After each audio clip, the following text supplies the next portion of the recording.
Welcome to our channel. Today we how to verify receipts organization with Zoho Expense step by step clearly.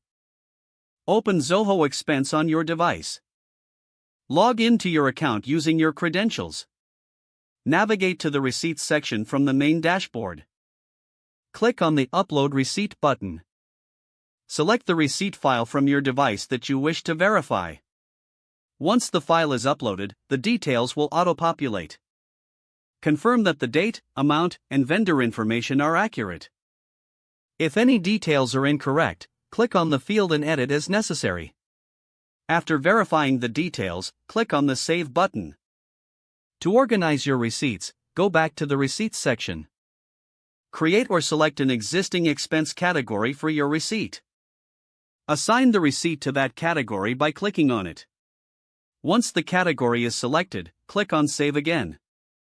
If you need to add additional notes, click on the Notes section and type your comments. For better organization, consider tagging your receipt for easy retrieval later. After tagging, click Save one last time. Now, your receipt is verified and neatly organized in Zoho Expense. To view your organized receipts, return to the main dashboard.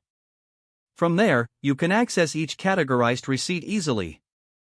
Check back regularly to ensure all receipts are verified and organized correctly. If the page does not load, refresh the browser or try again in a private or incognito window. Make sure you are using the correct email address, then retype it carefully to avoid small typos.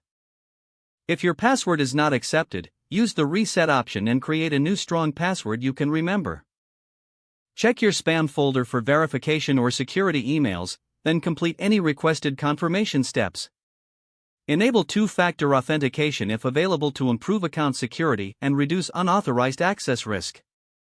After signing in, review your profile details so your contact information and settings are accurate and current. If you see an error message, note it down and try again after restarting your device and internet connection. Log out when you finish, especially on shared devices, to keep your account and payment information secure. Don't forget to like this video and subscribe to our channel for more step-by-step tech guides.